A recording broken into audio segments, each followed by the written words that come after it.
Expression language in JSP. ठीक।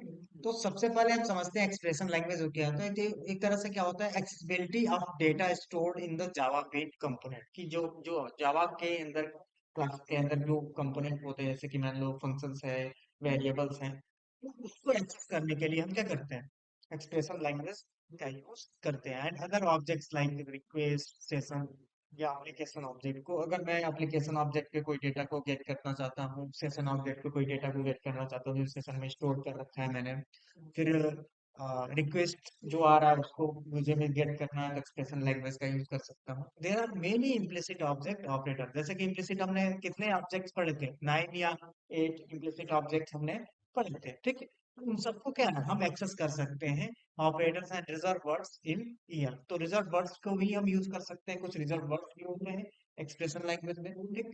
It is added feature in JSP technology version 2.0, कब add किया गया, 2.0 में ऐड किया गया। ठीक है। और इसका सिंटैक्स क्या होता है, हम डॉलर लिखते हैं और उसके बाद क्या लिखते हैं, कर्ली ब्रेसेस के अंदर हम एक्सप्रेशन देते हैं। एक्सप्रेशन मैथमेटिकल हो सकता है, टेक्सचुअल हो सकता है, कॉन्केटेनेशन का एक्सप्रेशन हो सकता है। तो एक्सप्रेशन का मतलब क्या होता है, सिंगल स्टेटमेंट जो कोई आउटपुट आपको देता है। ठीक। डायरेक्ट वैल्यू, ठीक, वैल्यू एक्सप्रेशन इसको बोल सकते हैं। तो ये चीज होती है, तो हम कैसे इसको डिफाइन करना है, तो इसका सबसे पहले डॉलर लिखते हैं। अगर मुझे कोई आउटपुट देना है, जैसे कि मैं कहूँ यहाँ पे मुझे कोई आउटपुट देना है, तो अगर मेरे पास पेज है कोई, यहाँ पे मैं लिख देता हूँ, जैसे मान लो मेरे पास इंडेक्स पेज है, तो मैं इंडेक्स पेज पे आता हूँ, ये ठीक। तो सबसे पहले अगर मैं इंडेक्स पेज ओपन कर रहा हूँ यहाँ पे, तो यहाँ पे मैंने लिखा डॉलर और स्टार्ट एंड क्लोज। ठीक। तो इसमें क्या होता है कि जब हम डिफाइन करते हैं, तो इसमें हम कोई भी एक्सप्रेशन लिख सकते हैं, जैसे मैंने लिख दिया 5 एंड मल्टीप्लाई 8। ठीक। तो ये एक तरह से क्या होगा, हमारा एक एक्सप्रेशन हो गया, डायरेक्टली एक्सप्रेशन। इसको हम ऐसे यूज कर सकते हैं। तो ये अगर मैं यूज कर रहा हूँ यहाँ पे, और मैं इसको रन करूँ, इसको मैं रन कर लेता हूँ, चेक कर लेते हैं यहाँ पे। could not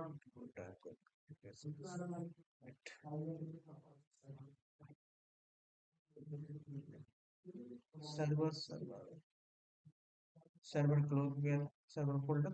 ठीक है, कभी कभी सर्वर फोल्डर क्या होता है, क्लोज हो जाता है नीचे पे। ठीक है, उसको ओपन कर लेते हैं। हाँ हाँ, तो प्रोजेक्ट की तरह से सर्वर फोल्डर भी बना रहता है उसमें,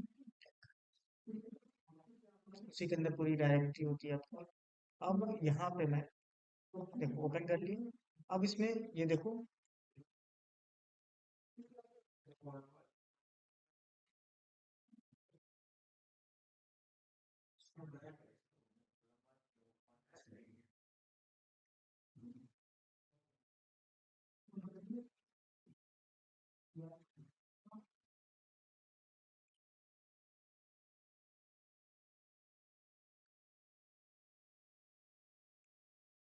हाँ,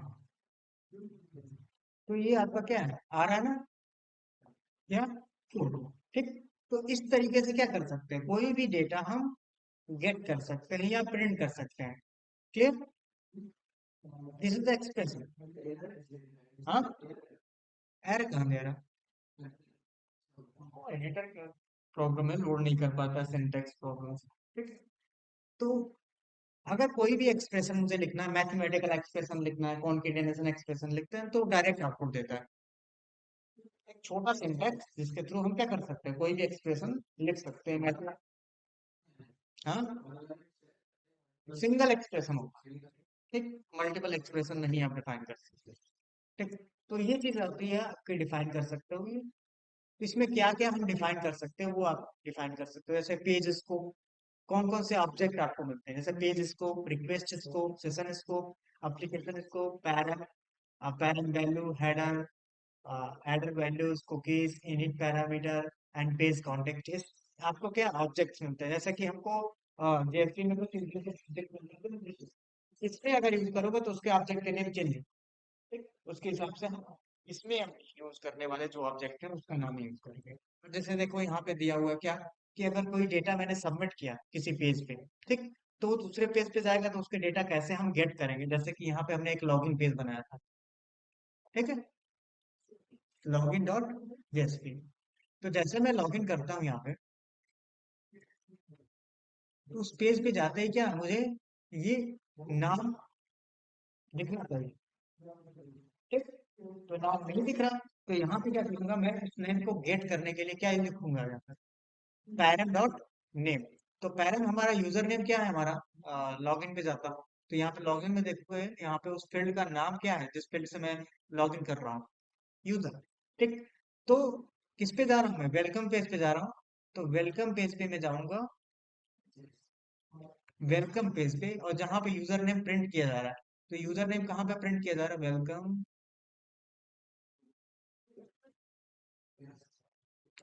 ये प्रिंट किया जा रहा है। तो यहाँ पे आ,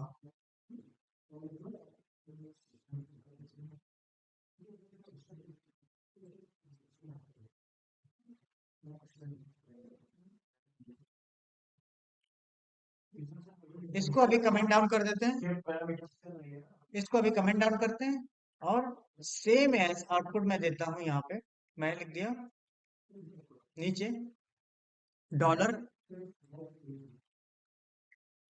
और यहाँ पे क्या लिखूंगा, डॉलर के बाद लिखता हूँ, उसके पहले एच टू लिख देता हूँ, एच टू। ओके, और यहाँ पे एच टू क्लोज। ठीक, और इसके अंदर मैं लिखूंगा क्या, पैरम, पैरम क्या होता है, प्रीडिफाइंड ऑब्जेक्ट होता है, और पैरम डॉट यूजर नेम। ठीक, अब ये लिखने के बाद यहाँ पे लिख देता हूँ वेलकम।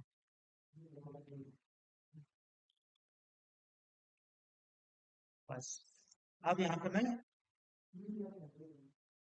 रिफ्रेश करता हूँ, तो ये ऐसे आ रहा है, लेकिन मैं बैक आऊंगा और फिर लॉग इन करूंगा तो क्या आ जाएगा, देखो यूजर नेम आ रहा है, प्रिंट हो रहा है।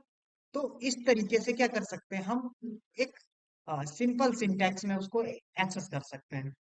इतना मुझे नहीं लिखना होगा, गेट नहीं करना पड़ेगा।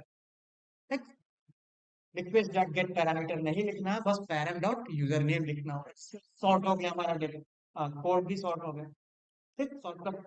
ठीक, ये होता है एक्सप्रेशन लैंग्वेज। ठीक, तो जब हम एडवांस फीचर्स पढ़ने जाते हैं तो क्या होता है कि धीरे धीरे चीजों को हम सॉर्ट करते जाते हैं, तो ये एक्सप्रेशन लैंग्वेज उसी कॉन्सेप्ट में आता है टेक्नोलॉजी में, कि आप जो एक्सप्रेशन है वो हम इसके थ्रू लिख सकते हैं, ये एक्सप्रेशन लैंग्वेज इसको बोलते हैं।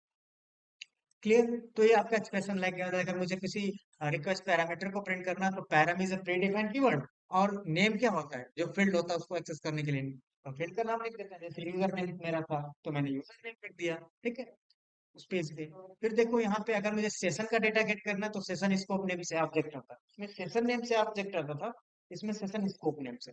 यहाँ पे मैंने लिस्ट ऑफ दे दिया है, लिस्ट ऑफ ऑब्जेक्ट, कि अगर सेशन गेट करना है तो सेशन स्कोप, रिक्वेस्ट गेट करना है तो रिक्वेस्ट स्कोप ऑब्जेक्ट का यूज करोगे, अगर मुझे पैरामीटर गेट करना है इनकमिंग रिक्वेस्ट को, सिंगल वैल्यू को गेट करना है तो क्या लिखूंगा, पैरा। और अ, जो डेटा आ रहा है मल्टीपल पैरामीटर्स को गेट करना है तो पैरम वैल्यूज। तो पैरम वैल्यूज को गेट करने के लिए हम पैरम वैल्यूज लिखेंगे, पैरामीटर्स वैल्यूज। हेडर इंफॉर्मेशन के लिए ये, हेडर वैल्यूज के लिए कुकी गेट करने के लिए कुकी, इनिट पैरामीटर। ठीक, तो इसका ऑब्जेक्ट बना हुआ है जिसको बस हमको यूज करना है, और इसी नाम से यूज करना है, जो कैपिटल है कैपिटल, स्मॉल है स्मॉल, वैसे यूज करना है, क्योंकि ये प्री डिफाइंड ऑब्जेक्ट है। तो इसका प्री डिफाइंड ऑब्जेक्ट अलग नेम से होता है, और जो हम जेएसपी में यूज कर रहे थे वो अलग है। ठीक है, तो इसको क्या बोल सकते हैं, एक्सप्रेशन लैंग्वेज ऑब्जेक्ट है ये, जो हम किसके, एक्सप्रेशन लैंग्वेज के साथ यूज कर सकते हैं। अब जैसे कि देखो, कभी कभी क्या होता है कि एक्सप्रेशन लैंग्वेज एक काम नहीं करता, जैसे मैं यहाँ पे रिफ्रेश कर रहा हूँ तो अभी तो फिलहाल के लिए काम कर रहा है, लेकिन मैं यहाँ पे लिख दूं ईयर,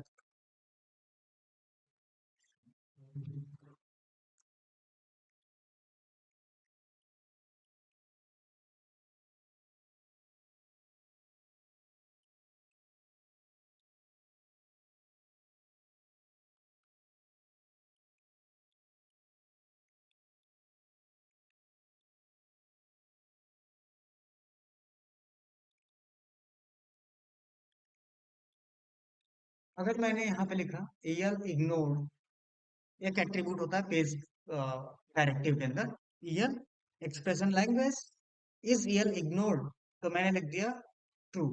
ठीक है,